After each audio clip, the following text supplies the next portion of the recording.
He was very publicly fired from one of the top education jobs in Colorado. It's hard. I mean, you see that happen, and it's your life. Now, he's bringing a federal civil rights complaint. Teachers walked out to support him. Talk radio hosts called for a list of their names. So the legislature is considering protections for teachers' personal info. I don't think people want a mob to show up in front of their house for whatever reason. Aurora sent out its first evacuation alert. Let's look at how that went. Fire meteorologists, they're bearers of bad news about our future. But we owe it to them to listen. On Next. Dougco School's fired superintendent is filing a federal complaint saying that conservative board members got rid of him for standing up for the civil rights of students with disabilities and students of color. Corey Wise is talking about his support for masking rules back during the pandemic and the district's equity policy. His EEOC complaint says the new board wasn't just going in a new direction, it was retaliating for his work on behalf of those legally protected groups. Here's Luis De Leon with that. Let me prove, and if I don't, then come have that conversation. A little more than 2 months after being fired without cause by the conservative majority Douglas County School Board, Corey Wise has filed a civil rights complaint against the district. And to be retaliated against for doing what's right and legally protected, that's not okay. He claims he was retaliated against for policies he implemented and for backing students with disabilities in a lawsuit over wearing masks, among other things. We asked why he thinks his firing constitutes this kind of complaint. When I take a stand and lead and are part of a lawsuit, and I have to testify, and part of my job is to follow through on that policy and also follow through on what we legally cannot do, and that's to protect our students who are most at risk and our employees. You know, that's a duty, that's an obligation, that's a responsibility, and that's part of the law. The same is true, he says, with the school's equity policy he implemented. I think that's critical, and I think that's an imperative. And so to see those rights violated, that's not okay. Some might see this interview and say, you know, this is being dragged on in a public sphere. Do you feel that this publicity is sort of negative, though, at the school district that you served for so long? Yeah, so I didn't make this decision. I think that's a question to the 4 board members. I think it's the backers of the platform coming in that unfortunately they made this decision, and they need to understand that and own that. The district has already hired a new superintendent, Aaron Kane. Board President Mike Peterson admitted that he had given Kane a heads up in advance of the firing. Despite everything that's happened, Wise says he still believes in the future of the district. Trust has been broken, and Erin's unfortunately in a position that she's going to have to work hard with her role of the past and her role of the future. The teachers and the leaders, the schools have the impact, and they've led through before, and they'll continue to lead through no matter what, and that's the keystone of a school district. Spokesperson for Dougco School said they did not have a response as of today to the complaint when I first reached out. I also have not heard back from the 4 board directors that make up the conservative majority. Kyle Wise tells me that he has not spoken with those directors either. Luis, thank you. Wise's firing led to a teacher walkout and a protest that closed schools for a day in Dougco in February.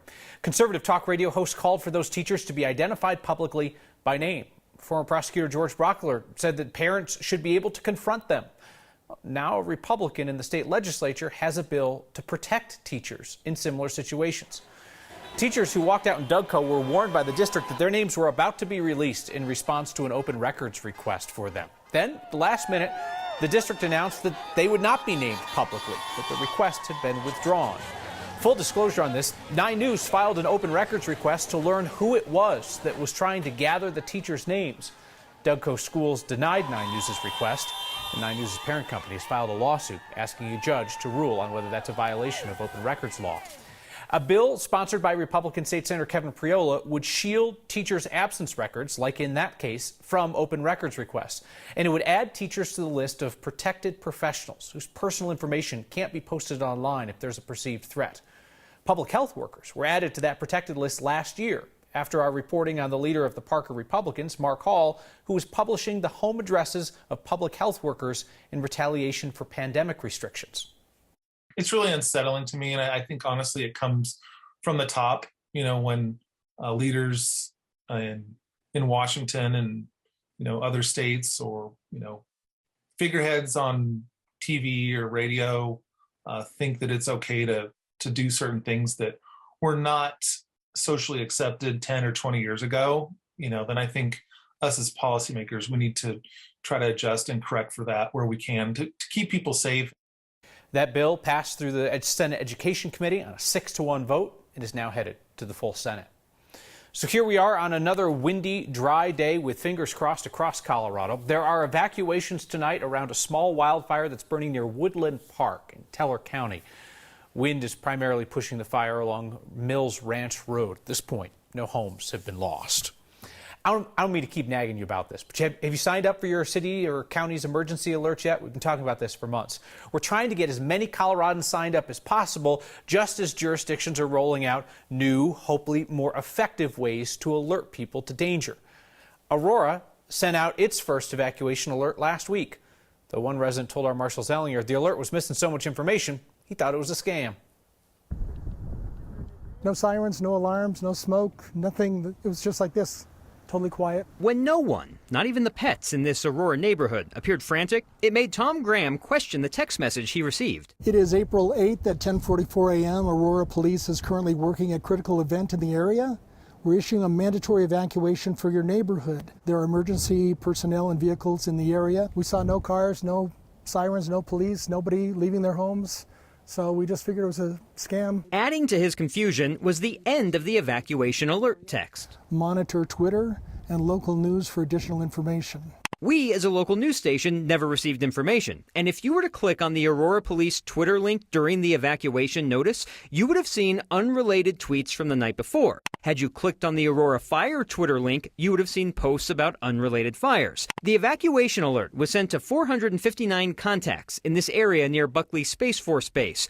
Aurora Police told me this week it was because someone reported a possible explosive device in an outdoor shed. Be very specific on where the emergency is and what it is. Mickey Trost from the state's Division of Emergency Management helps train on how to write emergency alerts. For any evacuation notice, it should say who's telling me to leave, why, and where to go. The error was on our side.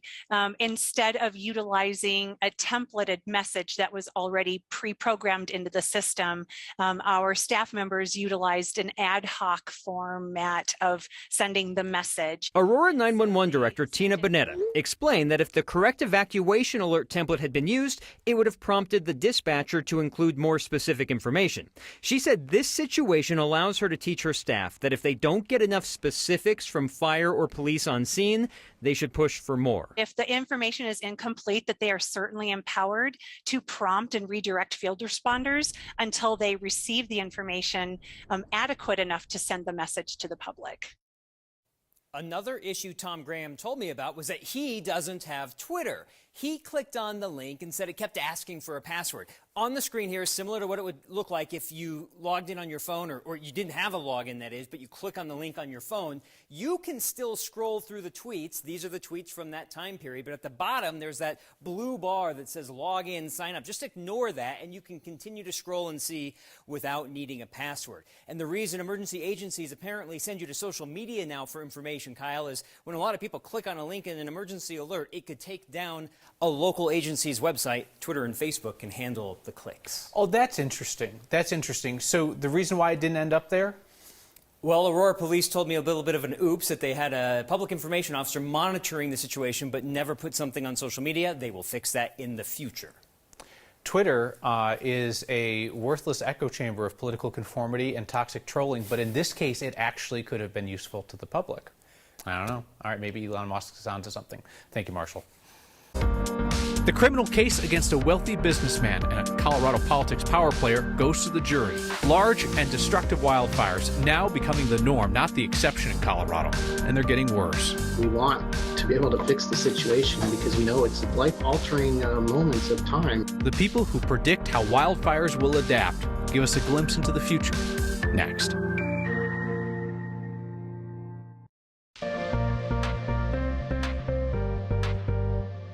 Warmer today, yes. Temperatures near 60 in Denver, but windy along the Front Range. Those winds should start to ease after sunset, but the gusty west to northwest winds still blowing to 30 and 40 miles per hour over some of the higher passes. Now, due to the wind, the warmth, the low humidity, fire weather concerns over eastern Colorado with a red flag warning that remains in effect even back here in the Denver area. It may be reinstated again tomorrow.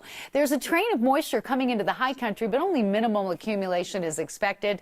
Around here, it'll be a calmer night, a quieter night, and you'll have a good travel day tomorrow if you're headed up I-70 into the mountains. And so temperatures will be trending warmer tomorrow. We'll be in the mid-60s. How about 70 for Easter Sunday and almost 80 both Tuesday and Thursday of next week.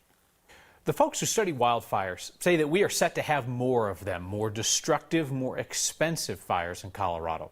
This comes from the select group of meteorologists on the front lines alongside firefighters. They shared their predictions for the future with our Anusha Roy. 10 short years ago. I was hardly ever on a fire in Colorado. 10 years later, Jeff Colton, an incident meteorologist with the National Weather Service, says wildfires went from smaller and shorter. Usually out there sleeping, in my tent for 2 weeks. Same as the fire crews. He's the person on the ground next to firefighters, predicting cold fronts like during the Pine Gulch fire in 2020 near Grand Junction, thunderstorms and wind. Have them seek shelter if needed. Piecing together with hotter and drier weather what's heading our way. When you get into the timber fires up in the mountains, I would anticipate, 2 months worth of active burning on a lot of these. Colton expects these fires to keep burning huge swaths of land, burn through the night, and is to the point that he believes the record-breaking fires we have seen will become more routine in Colorado. They call it the WUI, the wildland urban interface, and I've heard it described as there's no more WUI because there's people living everywhere now. Is the worry that is just more damage?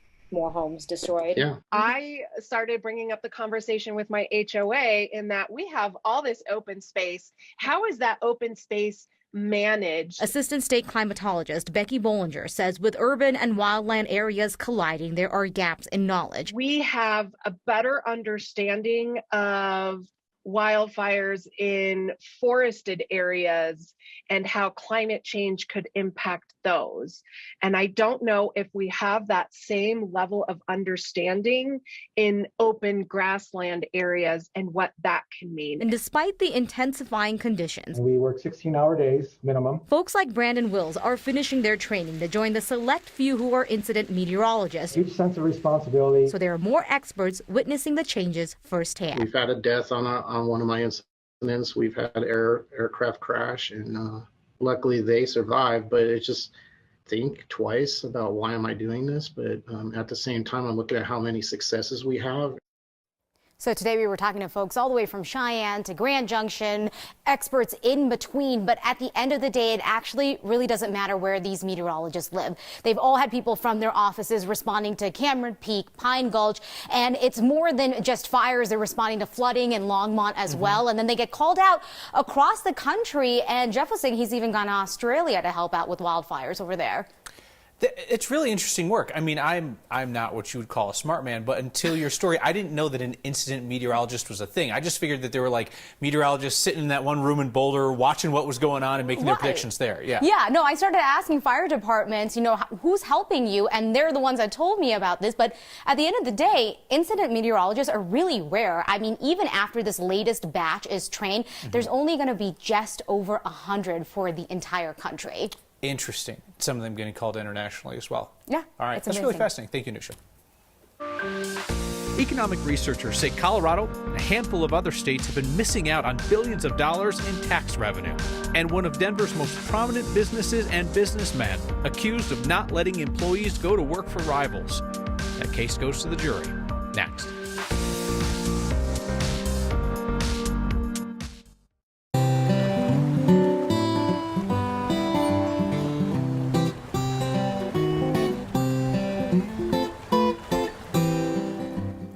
The federal antitrust case against Kent Thiry and the kidney care company he once ran, DaVita, is now headed to a jury.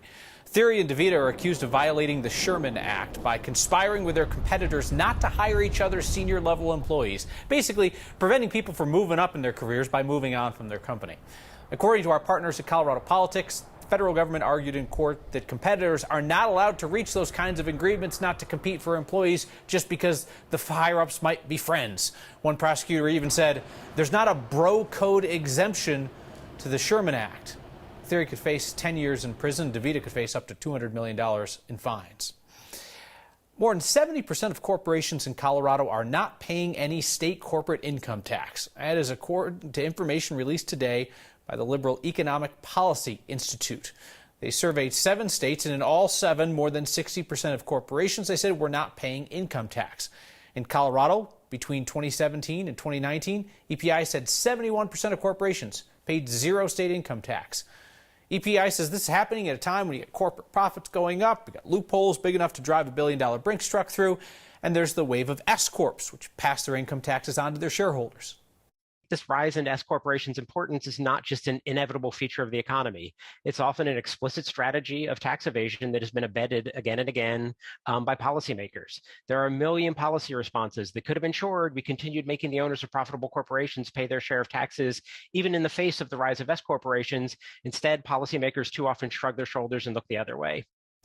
EPI says those 7 states, including Colorado, lost out on about $43 to $57 billion in tax revenue. We asked the Colorado Department of Revenue if they wanted to discuss that. They did not. The Broncos and the surviving members of the Edgar Kaiser Jr. estate seem to have finally made peace, clearing the path for the team to be sold. So, before Pat Bowlen, there was Edgar Kaiser in charge of the Broncos. When Kaiser sold the team to Bowlen, those two guys had a deal that Kaiser would have first right of refusal if Bowlen ever wanted to sell the Broncos. Kaiser died in 2012, Bowlen died in 2019. So now this is between their heirs. In January, a district court judge in Denver ruled that the agreement between the two was no longer valid or enforceable. The Kaiser's family doesn't get any kind of right of first refusal to buy the team. An appeal, though, by the Kaiser family could have delayed the offseason sale of the Broncos. Our Mike Kliss has now learned there has been a settlement, we don't know the details, that clears the way now for the Broncos to get a new owner. Broncos CEO Joe Ellis told Kliss that in terms of candidates to buy, there are more than 5, less than 20. And that a handful of them had inquired about that right of first refusal issue with the Kaisers. So now that that's out of the way, they can spend their billions with more peace of mind. We'll have your feedback coming up next. Really takes a wild one for us to revive your old favorite segment, You've Crossed a Line. But this qualifies. Natalie and Brendan spotted this in the parking lot of McGuckin's Hardware in Boulder. You gotta think, the driver obviously must have felt the rear wheels hit the curb, but you just decided to stay the course and get on up there. You can really only do this with those smaller rocks, because when the rocks grow up, they will straight take you out. Target rock style. They will take you out. You're going to be headed straight from McGuckin's to the mechanic. And remember what we have always said, Colorado would not need so many parking spots if everybody would just take one. If you see an egregious crossing of a line or a rock getting revenge for poor parking or driving, email a photo to next@9news.com or use the hashtag HeyNext to get our attention on Twitter. Charlie writes in tonight to say, I really enjoy your show, except the theme music. I can't even call it music. So I'll let you in on a little secret, Charlie. We own this music. So for better or for worse, that's what you're going to hear. Our old music, we just rented it. Anybody could use it. That's why it's currently in a Toyota truck commercial. See you next time.